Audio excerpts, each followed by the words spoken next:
with your friends afterwards. And we are really excited about this afternoon's lunch panel. And a couple of just quick housekeeping messages. So the exhibitor hall will close after the 2:30 break. And at the 2:30 break, we're giving away our grand prize, which is an Oculus. So you want to be there for some more chances to win gift cards and maybe take yourself and win that VR into an alternate reality. All right.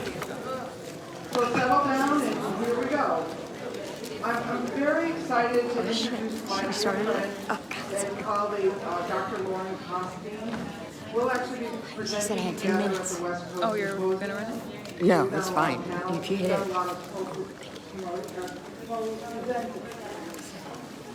So we want to welcome you to our Lunch and Learn discussion on integrating spirituality into psychotherapy. Our fabulous moderator, Lauren Costine. Dr. Costine is a licensed psychologist, consultant, author, educator, and international speaker. She co-hosts a podcast about the intersection between psychology and social justice issues. She's writing her second book and is the co-founder and clinical director of Awaken Therapy Center serving all of California. And her partner in that great endeavor, and they're out in the valley, is her wife, Vanessa Friedman, and we want to welcome you here today as well. Thank you, Renee. Thank you for that introduction. So I'm actually really honored to be facilitating this important and timely discussion today. Spirituality is very close to my heart, so I'm really excited to hear what you all have to say. But I'd first like to introduce all of our panelists. And first, to my far left is Dr. Ambardar. Dr. Sheenie Ambardar, MD, specializes in adult psychiatry with expertise in psychopharmacologic medication management as well as psychotherapy. Dr. Ambardar is the founder of the Happiness Psychiatrist, an award-winning psychiatry practice in Los Angeles. Her unique treatment method blends modern medicine with ancient Hindu and Buddhist spiritual philosophies. She uses low-dose medications in conjunction with an eclectic blend of psychotherapeutic modalities, including psychodynamic therapy, walking therapy, journal therapy, meditation, and Kundalini yoga. Dr. Ambardar is also a mental health advocate, human rights activist, and writer. She's been published in the New York Times and the Huffington Post, has been interviewed by the Washington Post, Good Housekeeping, Shake, and Women's Health for her psychiatric insights. And then Dr. Wendy Oliver-Pyatt is in the middle, known for her holistic approach to psychiatry. Dr. Wendy Oliver-Pyatt is the CEO of Within Health and Galen Mental Health, where she provides and oversees psychiatric assessment and treatment, a variety of psychological modalities of care, functional and integrative medicine, and traditional medical intervention to treat a broad spectrum of disorders. She has held faculty positions at New York University, Albert Einstein School of Medicine, and University of Nevada School of Medicine. Dr. Oliver-Pyatt was the medical director for the state of Nevada Division of Mental Health and Disability Services, where she created a holistic, whole-person approach to mental health care. A leader in the field of eating disorders, Dr. Oliver-Pyatt serves on the board of directors of the International Association of Eating Disorder Professionals and is current chair of the board of directors of the Binge Eating Disorder Association. And last but not least, J.D. Kalmenson. J.D. Kalmenson is the founder and CEO of multiple behavioral healthcare companies in Southern California and Arizona, including Montare Behavioral Health, our sponsor for this event. Kalmenson hosts a bi-weekly podcast for Montare Media called Discover You, which highlights complex mental health and chemical dependency issues. Always interested in broadening and deepening the industry standard, Kalmenson is the creator of a cutting-edge diagnostic tool for chemical dependency issues called the Discovery Model. He is a Yale Shabbat scholar, a skilled facilitator, teacher, counselor, and speaker who has previously provided chaplain services to prisons and remote villages throughout the world. His diverse experience as a rabbi, chaplain, and CEO has inspired his passion and deep understanding of the necessity for effective mental health treatment and long-term sobriety. Please welcome our distinguished panel.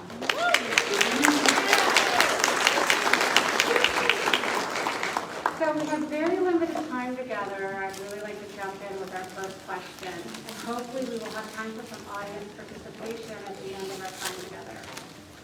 So I'd like to start with hearing from each one of you for this first question, which is, how do you define spirituality?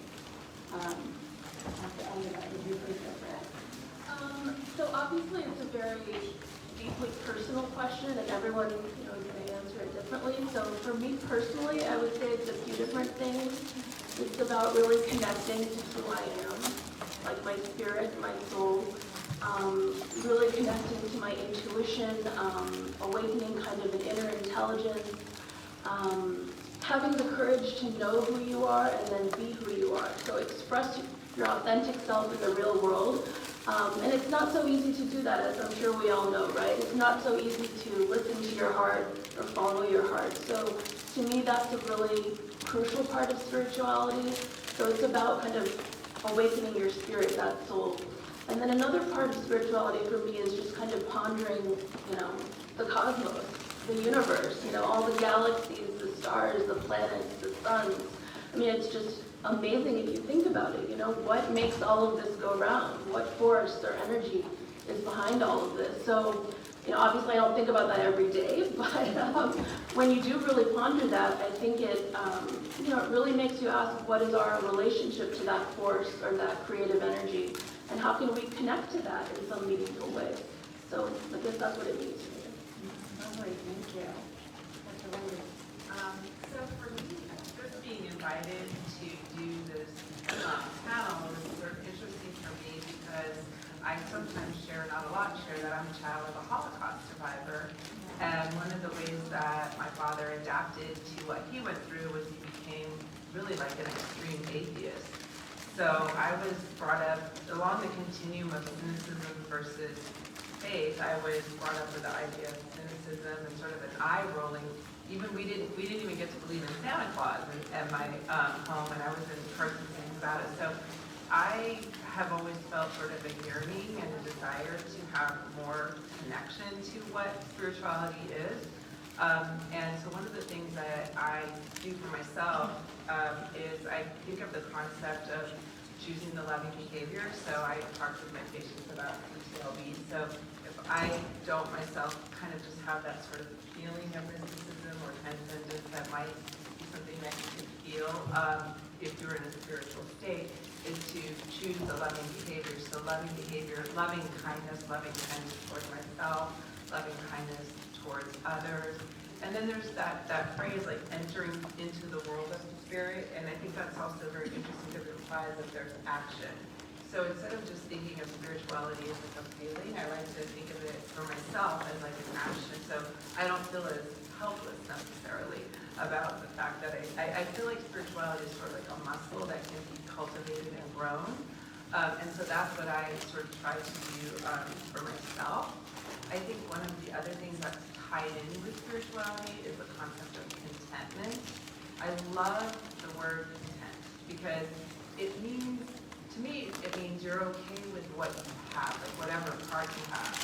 So you could have a lot of people that have a lot of stuff and don't necessarily, have contentment. And I think spirituality and contentment are like very intertwined.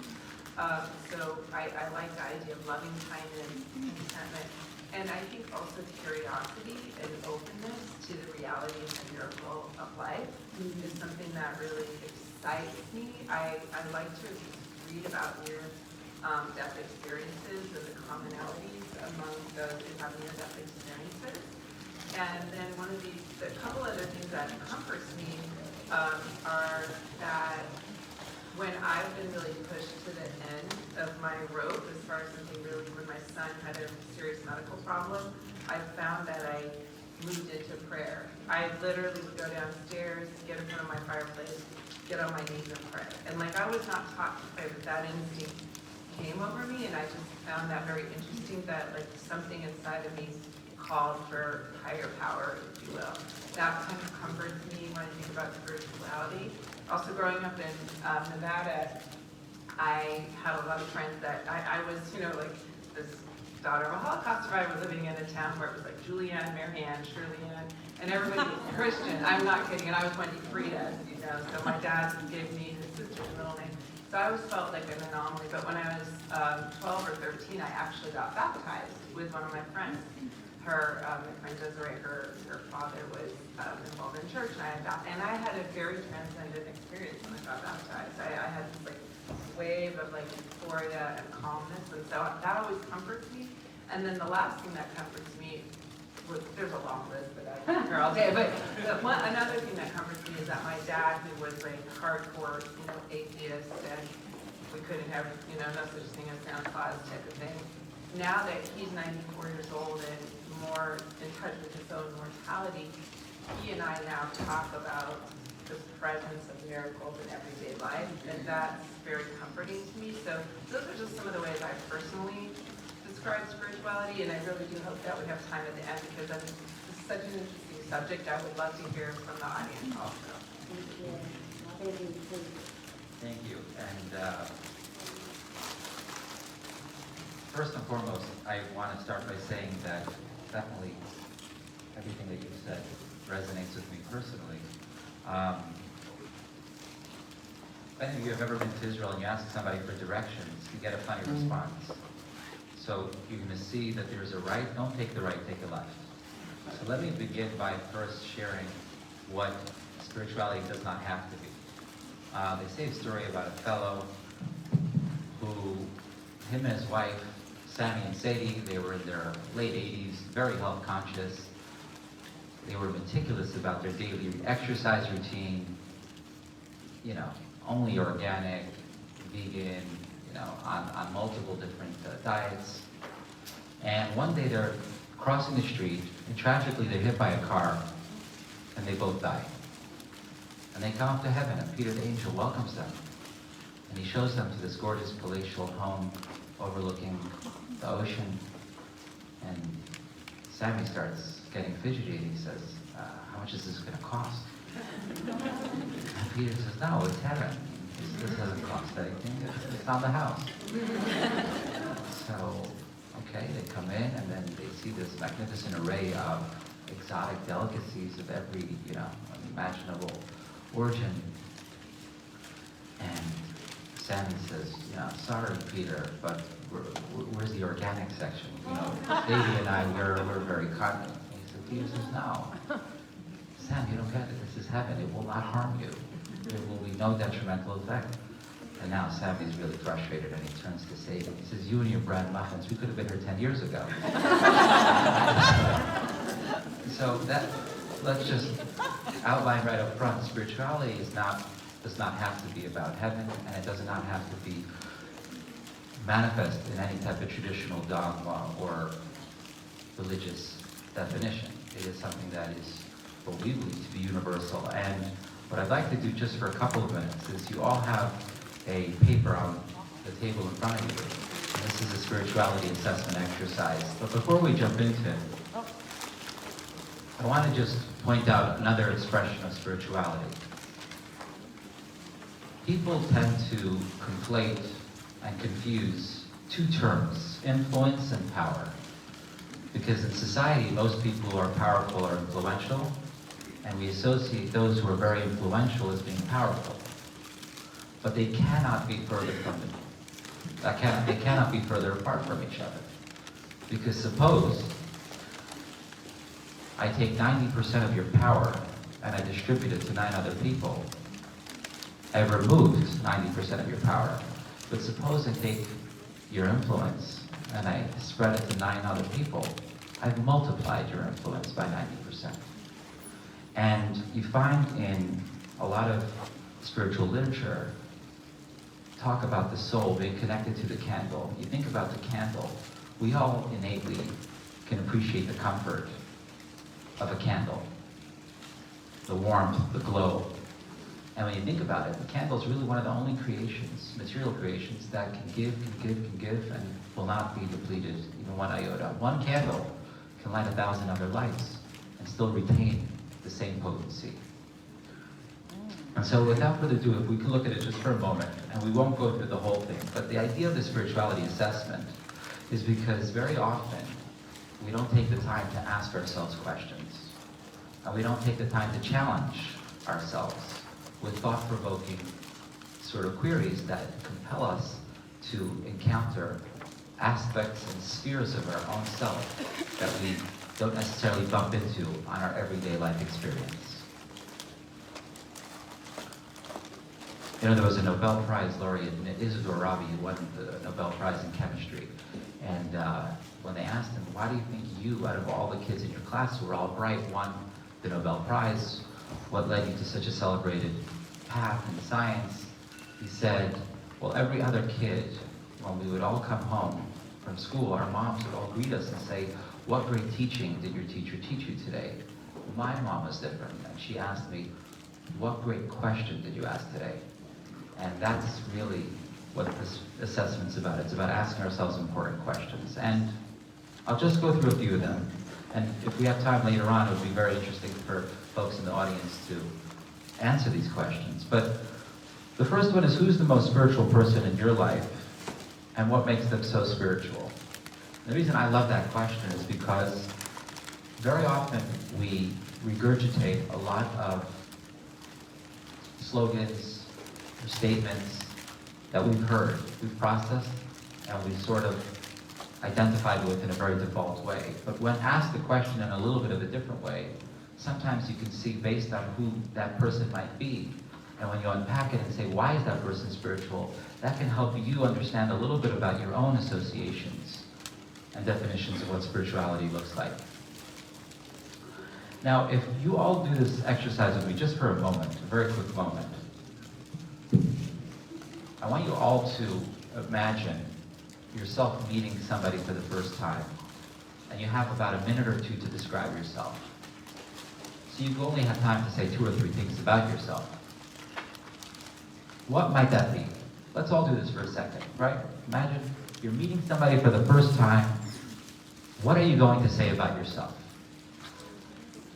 Okay? You have that somewhere in the recesses of your mind. And now I want to ask you to answer the second question, which is, what do you want to be remembered for? Would you say that the two match up? The way you describe yourself and the way you want to be remembered? Sometimes yes, but sometimes no. And then some of the other questions, like what are you most proud of? And what are your biggest regrets? Almost invariably, our biggest regrets are not about lost pleasure opportunities, but more about meaningful experiences that could have happened. And especially when it comes to what we're most proud of, typically not about the greatest dinner we've had, or the greatest ride in the amusement park, right? But more about the deeper, meaningful things. And if we have time, we'll get to some of the others later on. But that's a little bit about some of the important questions which can become interventions when we seek to understand and encounter the spirituality latent within us. Thank you so much. Wonderful. Okay, so our second question is for Dr. Wendy and Dr. Ambardar. In both your research and practice, have you found that there's a useful way to know when and how to bring spirituality into treatment? Jordan, you want to go first? Sure. I think that there's no right or wrong answer to this. I think one of the things about this topic that brought my awareness up, or just thinking about it more, is that I think we have to, it's a good idea to more routinely think of spirituality as an essential component of treatment. Similar to, I was talking with some of my colleagues and saying, there was a patient that was saying, no, I'm not going to do family therapy, I'm not going to do family therapy, I'm not going to do family therapy. And I sort of say, well, would you tell the person that they don't have to see the psychiatrist? Would you tell the person they don't have to do individual therapy?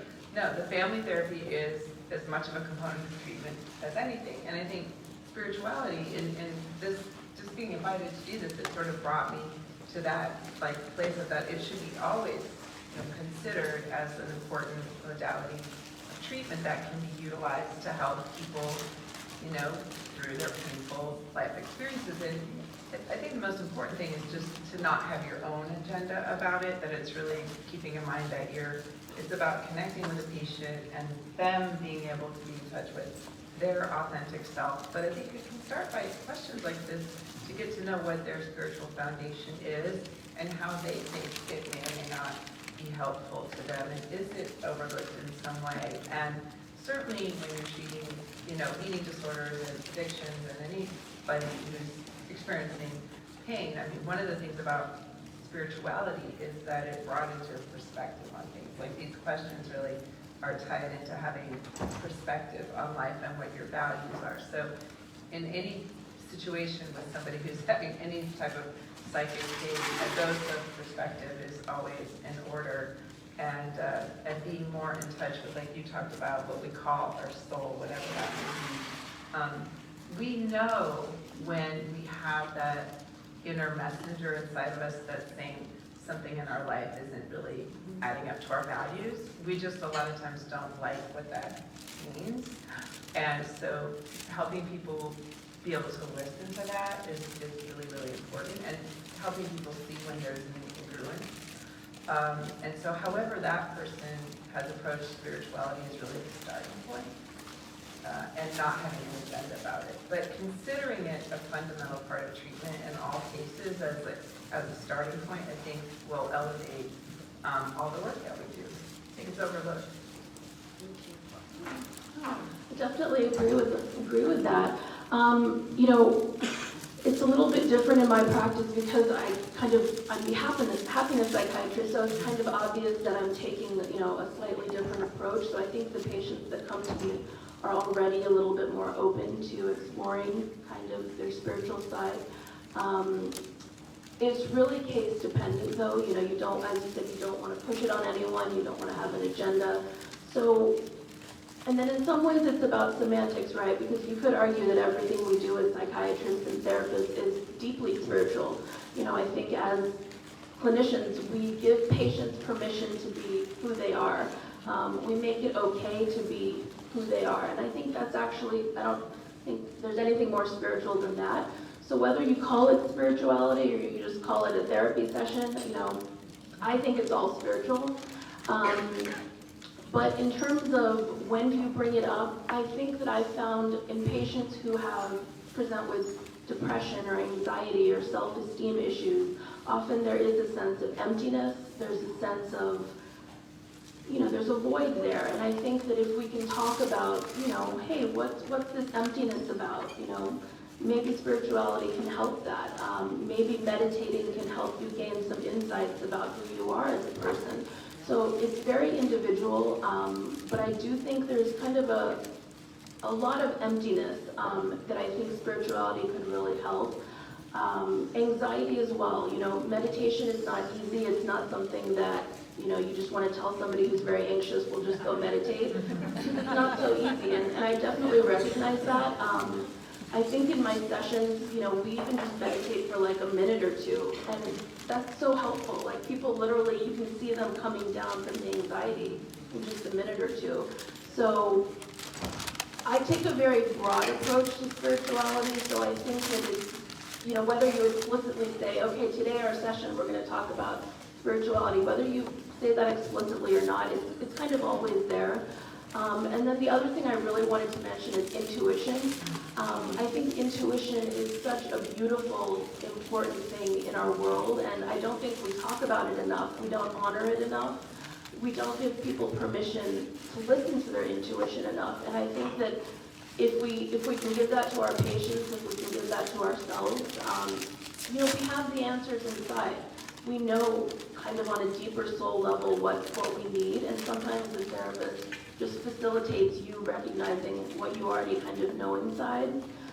So I always recommend to patients, if they're open to it, to keep an intuition journal where they just kind of write down what intuitions they have, and then we can come back to it 6 months later and say, was any of this correct? Were you accurate? And surprisingly, people are quite accurate when they review their intuition journal, so they kind of knew knew what was going on. So I think it's once again giving people permission to listen to their own soul, to their own spirit, and that I think is spirituality. So that's kind of, I would say it can really help patients with depression and anxiety get to know who they really are. Wonderful, thank you so much. All right, so our next question is, how might a lack of basic existential validation, in other words, the idea that we are valuable and worthy just because we exist, underlie a lot of psychological ailments? If so, how can that validation be integrated into treatment? JD, would you like to take this, please? Sure. I'll just start off by saying that the term existential validation itself might not be as common or as popular as we're just referencing it, but if we go back a little bit historically to the early origins of Western society, the early underpinnings of Rome and Greece, there were certain cultural foundations which sort of seeped its way into our psyches and we take for granted. Whether it's the Colosseum, whether it's the Roman architecture, whether it's the intellectual prowess of the philosophers of Greece, where they had an entire elitist society of those who excelled with what Aristotle called the active intellect, creating what in their minds were a higher form of humanity. There's definitely a persistent theme that those who have greater achievements and accomplishments are put on a higher pedestal in society, whether it's aesthetically, or their physique, athletically, or whether academically, intellectually, or whether financially. And that's where, even until today, so many of us identify with people, places, or things, confuse net worth with self-worth, and we use that as the basis for why we matter. Right? Mark Twain famously said that the two most important days of a person's life is the day you were born and the day you figure out why. So that why is existential. It's not cosmetic. It's the fact that you exist. Why do you exist? And because that's such a powerful question at the very core of our existence, if we don't have a satisfactory answer every single day, it's going to create tremendous untold chaos and turmoil. And we might not see that turmoil until it expresses itself in a lot of unhealthy behaviors. There was a celebrated author, C.S. Lewis, who was once attending a party of a very wealthy hedge fund manager. And the hedge fund manager turns to him and he says, jokingly, "I make more in 1 month than all of your books combined." And what C.S. Lewis responded was, "Yes, but I have something that you will never have." And he's curious. He says, "No, that can't be." He says, "I do." He says, "What is it?" He says, "Enough." And that's part of, at Montare, what we seek to convey and communicate. Many years ago, when I was visiting prisons across Arizona, New Mexico, Texas, doing some chaplain work, there was a story that they shared, which was that in some Russian prison, many, many years ago, it was illegal to gamble. And the prisoners, of course, gambled, and when the guard would come in, he would search the entire cell. And he would search it meticulously, but he was never able to find the cards. And the reason he was never able to find the cards is because they hid it in the one place he would never think to search, his own pocket. And that's one of the things that we're trying to convey and communicate, is that you're looking in so many different directions for this type of validation, for something to justify your existence, but it's really in your pocket all along. And that's one of the beautiful gifts of spirituality, to be able to recognize that our existential validation is intrinsic, and we are not glorious because of our achievements and accomplishments, but rather our achievements and accomplishments are only possible because of that inner glory that we inherently possess. And just to conclude with a thought from the Hebrew language, In the Hebrew language, the word for holy is kodesh. And the word for mundane is chol. But the word chol also means sand. And the word kodesh also means rooted.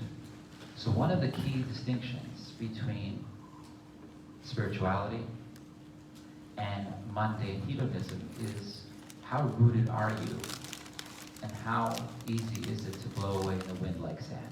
And you see this resiliency when people are plugged into their own spirituality and have this inner appreciation for the inner wealth that they possess. That even when the going gets rough, there is a deep reservoir of strength that we can always fall back on. And that is a profound gift that sometimes people only encounter in treatment for the first time. You know, they come because of a precipitating circumstance that leads them to a very poor sense of functionality. So just imagine like they're coming because there's a leak. You hire a plumber to fix your leak, and then you discover that there's mold in the ceiling, so we have to tear open the ceiling, and you tear more and more open until you figure out that the structure of the whole building is not sound. And they demo it, and then you find an oil field underneath, right? So they're coming because of this symptom and that symptom, but hopefully when they walk away, they have an increased sense of appreciation and awareness and potential for themselves to discover their why and encounter their inner wealth. Thank you so much. So I'm just being mindful of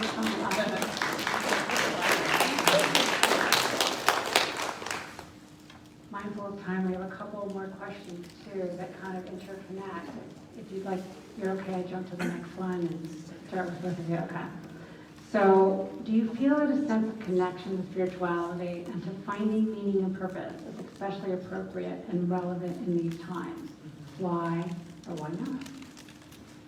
Who would like to go first? Oh, sure. Yeah. Absolutely. We were talking about this before together that, you know, in today's day and age, there's so many more ways to feel inadequate nowadays. Just with social media, with global interconnectivity. You know, 200 years ago, you were living in your village and you interacted with your neighbor in the village, right?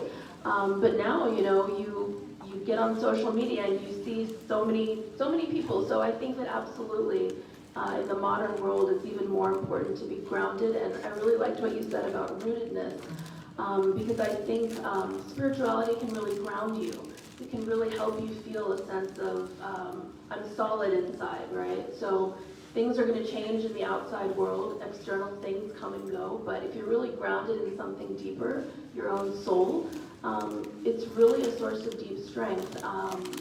So absolutely, in our modern world, I think that we need it more than ever. We need to take some time out from all the gadgets and the gizmos and just say, hey, I'm going to take 5 minutes to just breathe deeply. It doesn't have to be complicated. It can be very simple.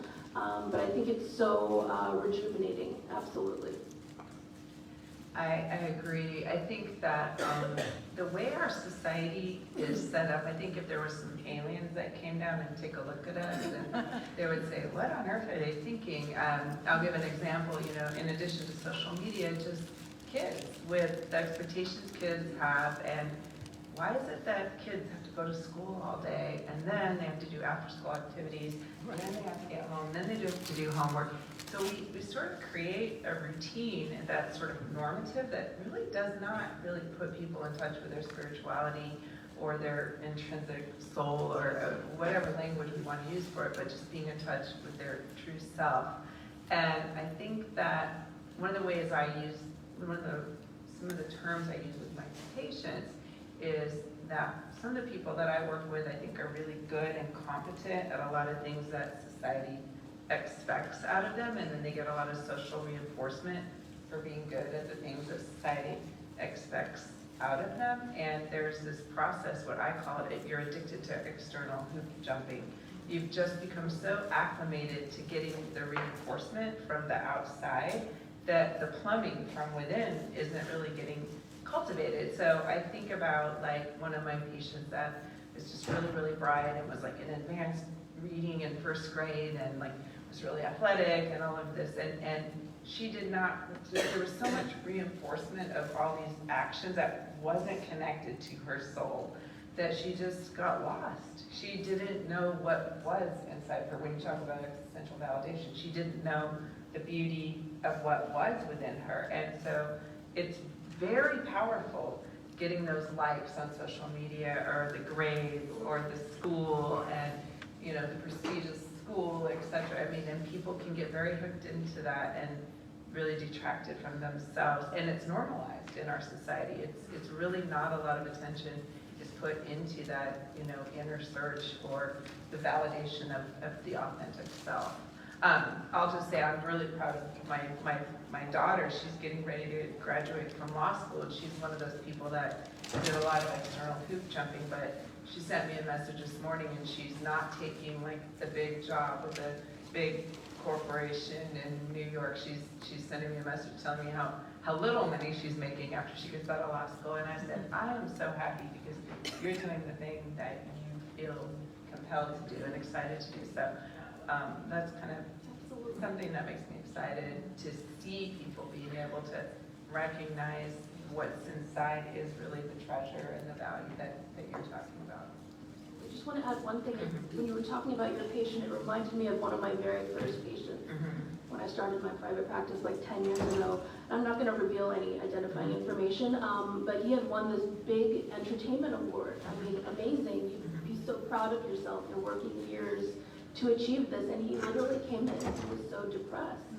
He was so sad, and it was such a good lesson for me too, just seeing that you can win all the accolades, you can win all the awards, and that doesn't mean it's going to make you happy. It's not. I mean, I was just such a stark example of like, you won this amazing award and you always wanted to win this award, and you're not happy, you're really depressed actually. So I just think it's so important to cultivate that inner sense of I'm okay if I win an award, I'm okay if I don't win the award. I'm okay.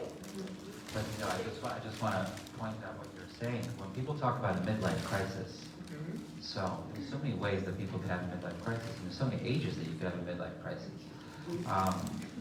And it really happens in both extremes. It happens when you haven't achieved what you've been pursuing for so many years, and it finally hits you, you may never.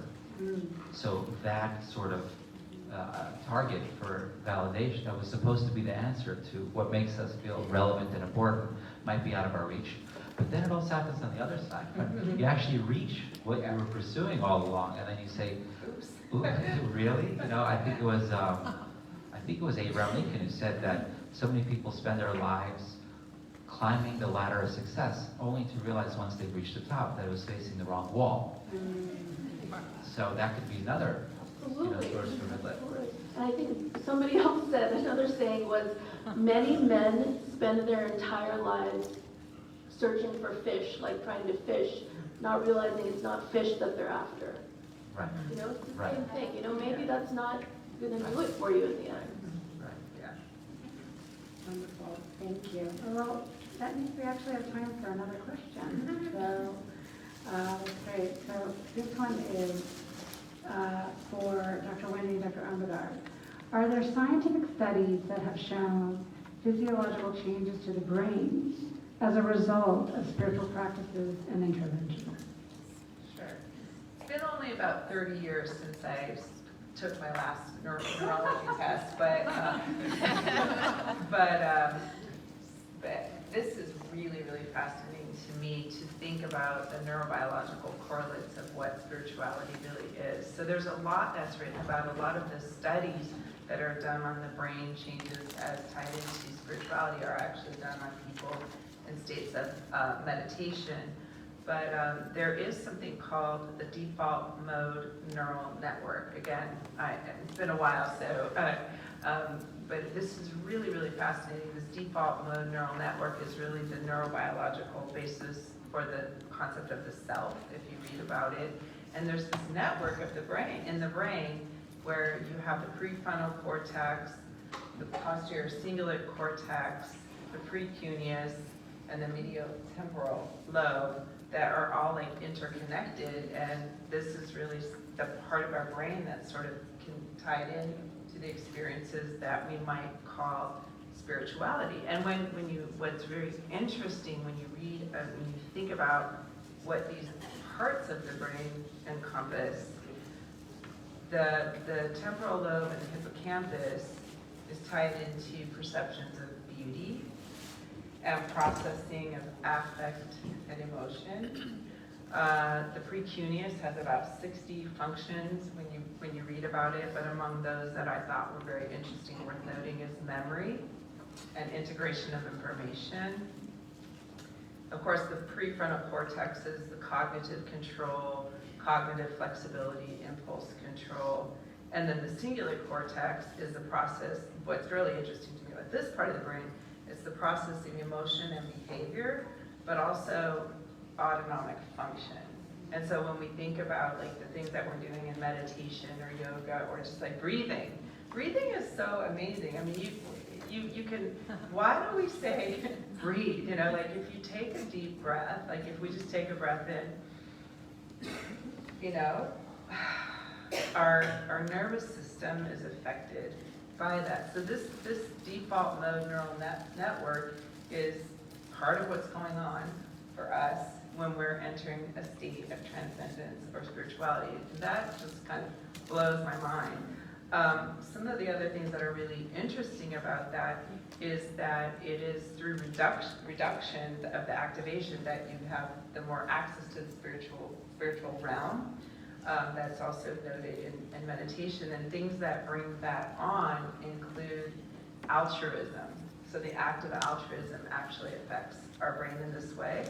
Meditation affects our brain in this way.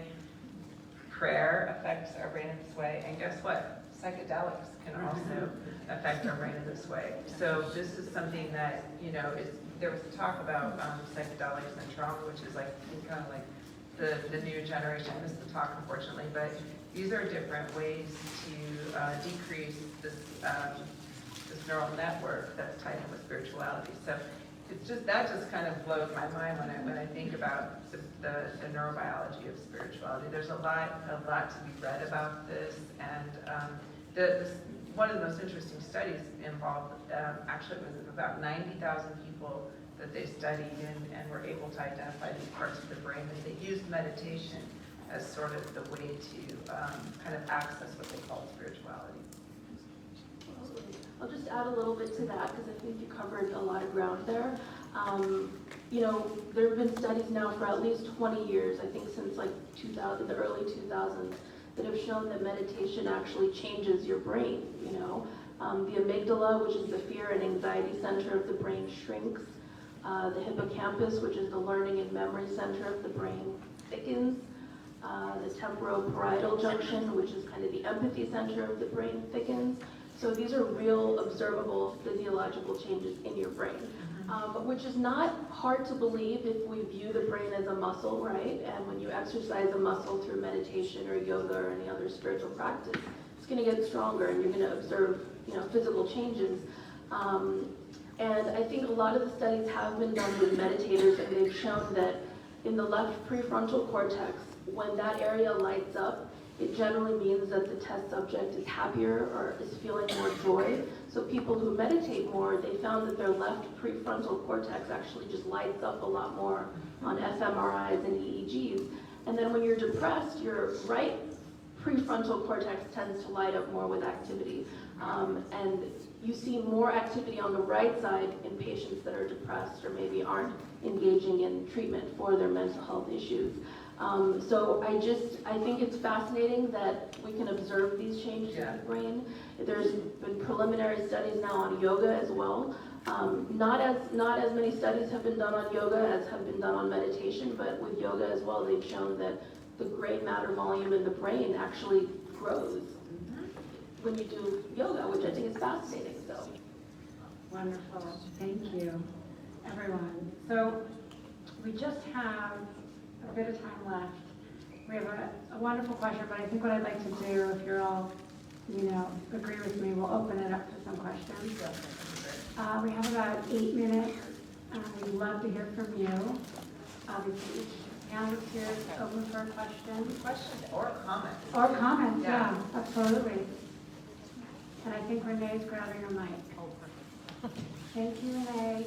If we could just take a moment and applaud Renee for what a wonderful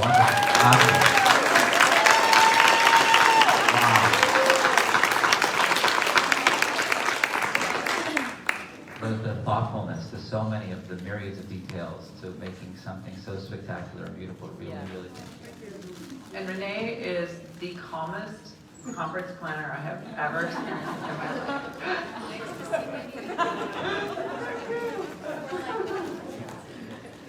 All right, so does anybody have any questions or comments? Renee's got the microphone. Come on, guys. There was a question over here. Yeah, I just want to thank you guys for bringing this up. I just want to thank you for bringing this topic up, and we really enjoyed hearing what you guys had to say. And it's such an important component of the work we all do. And I feel very just moved by a lot of things I heard. And I also want to say the food was amazing. That was the best thing. I don't know where you got that. That's all, but thanks so much.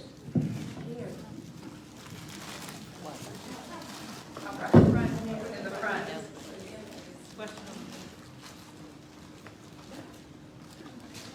Better wait here. You're one.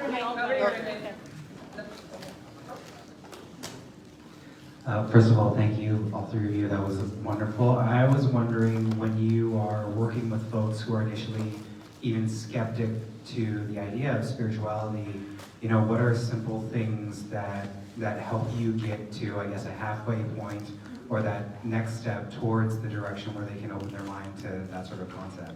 Well, that will take about another hour. I know. We have 30 seconds for this. I can say something quickly about that, and I think it goes back to the idea of focusing on behavior, because it's hard to just, you can't will yourself into like feeling, you can't like snap your fingers. You can go to bed, but you can't necessarily sleep. You can't just be forced into feeling spiritual. But when we talk about things that lead towards that transcendent, or that whatever we want to call it, the decrease of the, you know, the brain activities, whatever we want to tie it to, it's the behavior. So I use this motto, CTLB, so choose the loving behavior.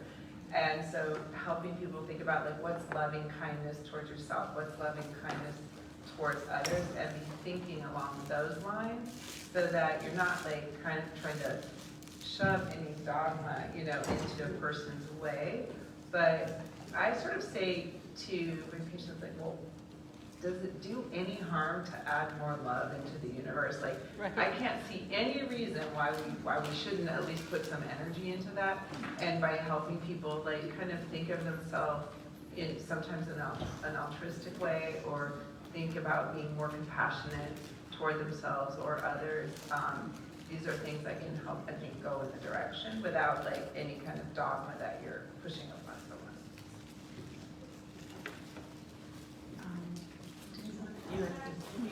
Oh.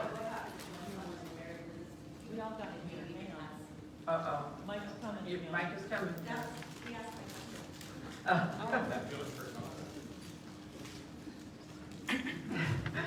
You're going to ask another. I'll say it again. That was kind of my question. The same thing about resistance, or even, I thought this was a really beautiful example of talking about the range of spirituality, from religion and faith and prayer, to science and the brain, to compassion and self-compassion, and that idea of resistance, which someone just asked, was what I was curious about, or even more so, people who have a really hard time unpacking the more neutral or secular definitions of spirituality, and just really associate it more with that sort of faith-based religious piece, and where there might be some trauma around that. The other area is music. The music is a very important area of, in my view, being more connected to your soul or higher power. I mean, I have kids that are raised Christian from Nigeria, and I go to church with them, and man, when that music is playing, and we're all in there together, and you raise your hand like that, something is happening in that space. And that gives me comfort again around the idea of spirituality, because something happens when we're connected by music as well that's transcendent. And so if somebody's very resistant to like a concrete definition of spirituality, it's like, let's think about music. Let's listen to some music together. So another tool. And I think another good way, because I've had many patients who are actually quite resistant, like I'll say, hey, do you want to meditate? They're like, no, I do not want to meditate. So I found that just talking about gut instinct, you know, gut instinct is something that everyone can relate to. Intuition is something that many people can relate to. So when you kind of come at it from that gut instinct, you know, what should I do, Dr. Ambardar? Well, what does your intuition tell you? What does your gut instinct tell you? Let's tune in. So that might be a way to kind of get in there. Another good way is, I was going to say, what was the other one? Oh yeah, self-compassion. I think talking about compassion, you know, a lot of patients are actually very compassionate to other people. They're very caring, very giving, maybe too giving. And so talking about the self-compassion piece, the self-love piece, I think that kind of can get you into that spiritual feel as well. So. Thank you. We just have a minute left. Katie, would you like to close us out? That went so fast. And now, an hour for such a big topic. And I could listen to Wendy talk for a really long time. Yeah, that's why I was thinking he could close us out here with just some words of wisdom. I mean, I think the only thing I really would love to conclude with is the idea that today more than ever, spirituality would seem to be the direction to foster brotherhood and not just a sense of tolerance, but more than tolerance, an appreciation for the unique indispensability of each and every individual. You know, there's a beautiful line that my rabbi once shared with me, and it was basically, birth is God's way of telling you that the world could not continue to exist without you. And if we really believe in that, then it presupposes our validation and what we're here for, and the fact that every day is an opportunity, and that, you know, just gives us a spring. It gives us a motivation to want to live, not just to be passive, but to be proactive. You know, the 12 steps, right? Everybody talks about the 12 steps. You know, the 12 steps is really one of the first movements that brought spirituality without a religion necessarily, without any of the dogma that traumatized a lot of people and compromised or obscured their relationship with spirituality, and it just brought so many of the important principles like connection and believing in something bigger than oneself. And you see every conceivable disorder has its own 12-step support group. It's not just about addiction. And in a way, it really destigmatized mental health. I mean, 50 years ago, somebody said you go to a shrink or a therapist, oh, it was a stigma. And today you talk to somebody and it's like, what, you don't see a therapist, you're crazy. But a lot of that had to do with the fact that it was, you know, the camaraderie and the healing taking place by joining arms, and, you know, humanity being strongest when we're unified. You just think about this. If I can carry 100 pounds and you can carry 100 pounds, the science says that together we can carry a lot more than 200. And I think that more than ever is really something that is so relevant, so timely, and a little bit of light can banish a lot of darkness. Thank you. Thank you so much.